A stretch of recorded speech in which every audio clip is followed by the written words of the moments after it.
देश में अगर किसी स्टेट में हमारे विश्वगुरु की सरकार हार जाए तो उसका बदला लेने से हमारे विश्वगुरु चूकते नहीं हैं।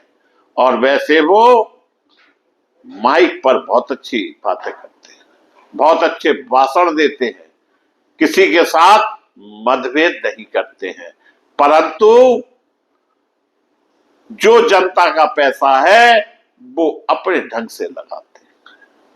नमस्कार, मैं मुकेश सुदैनिया, आप देख रहे हैं सीधे बोल यूपी। देश में क्या विकास भी राजनीतिक वफादारी देखकर बांटा जाएगा?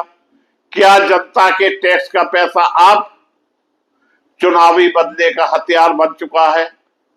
और क्या केंद्र सरकार ने तमिलनाडु को उसकी राजनीतिक सोच की सजा दी है? आज हम बात करेंगे उस मेगा डिफेंस प्रोजेक्ट की जिसे लेकर देश की राजनीति में तूफान खड़ा हो गया। यह कोई छोटा प्रोजेक्ट नहीं, यह था भारत के 5वीं पीढ़ी के स्टीलथ फाइटर और कार्यक्रम से जुड़ा AMCA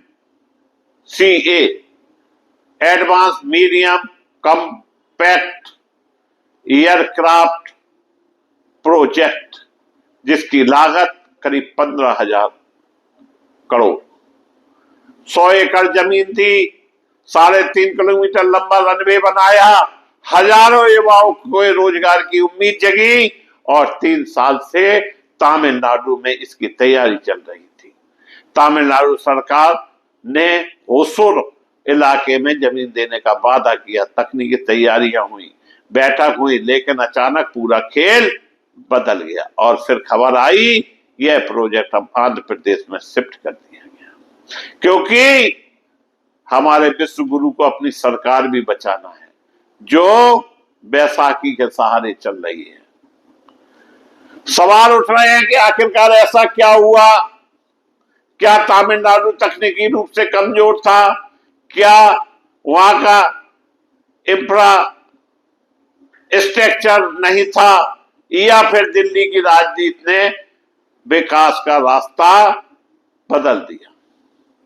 देश की राजनीति में चर्चा तेज हो गई, जैसे कि खबरें आई हैं कि आंध्र प्रदेश के मुख्यमंत्री नाडु विपक्षी नेताओं खास तौर पर ममता बनर्जी से संपर्क में हैं। वैसे ही सत्ता के गलियारों में हलचल मच गई। कहा जा रहा है कि देश के गृह मंत्री अमित शाह ने तुरंत राजनीतिक समीकरण संभालना शुरू कर दिए और इसके बाद अचानक मेगा प्रोजेक्ट आंध्र प्रदेश पहुंच गया। यानी संदेश साफ, जो सत्ता के साथ रहेगा विकास उसी के पास जाएगा, जो सवाल पूछेगा उसका प्रोजेक्ट छिन जाएगा। यही वजह है कि विपक्ष अब खुलकर आरोप लगा रहा है नरेंद्र मोदी की राजनीति विकास की नहीं, विरोधियों को दबाने की राजनीति बनती जा रही है। देश में बेरोजगारी बढ़ रही है, युवा नौकरी के लिए भटक रहा है, राज्य में निवेश लड़ रहा है, लेकिन केंद्र और राज्यों के रिश्ते अब विकास से ज्यादा राजनीति पर टिकते दिखाई दे रहे हैं। कभी विपक्ष राज्यों के फंड पर सवाल, कभी जांच एजेंसियों की कार्यवाही, कभी प्रोजेक्ट रोकने के आरोप और सब डिफेंस कॉरिडोर का यह विवाद। राजनीति अगर जनता के विकास के लिए है तो लोकतंत्र मजबूत होता, लेकिन अगर राजनीति बदलने की भावना से होने लगे तो राज्य के बीच अविश्वास पैदा होता है। तमिलनाडु में अब सवाल पूछा जा रहा है, क्या राज्य की जनता सिर्फ इसलिए सजा दी गई क्योंकि वहां भाजपा मजबूत नहीं? सोशल मीडिया पर लोग लिख रहे हैं विकास अब योग्यता से नहीं, राजनीतिक नजदीकी से तय होगा क्या? और यही वजह है कि यह मामला अब सिर्फ एक प्रोजेक्ट का नहीं रहा, यह देश की राजनीति के चरित्र पर सवाल बन चुका है। सत्ता आती है, सत्ता जाती है, लेकिन जनता यह देखती है, सब याद रखती है और लोकतंत्र में आखिरी फैसला किसी नेता का नहीं, जनता का होता है। यानी हमारे देश के नरेंद्र मोदी ने 30 का बदला चौथ पर ले लिया, क्योंकि एनडीए तमिलनाडु में बुरी तरह से हारी और पार्टी भी टूट गई और एक भाजपा का विधायक बना, जबकि पूरी एड़ी से लेकर चोटी का जोर लगा दिया। लेकिन हमारे देश के प्रधानमंत्री ये नहीं जानते कि जनता का निर्णय बहुत बड़ा होता है। आपने तमिलनाडु का एक प्रोजेक्ट छीनकर यह साबित कर दिया कि आप तमिलनाडु की ओर कितना ध्यान दे रहे हैं।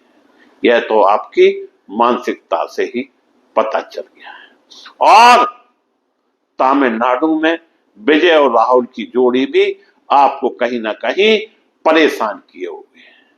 यही कारण है कि आप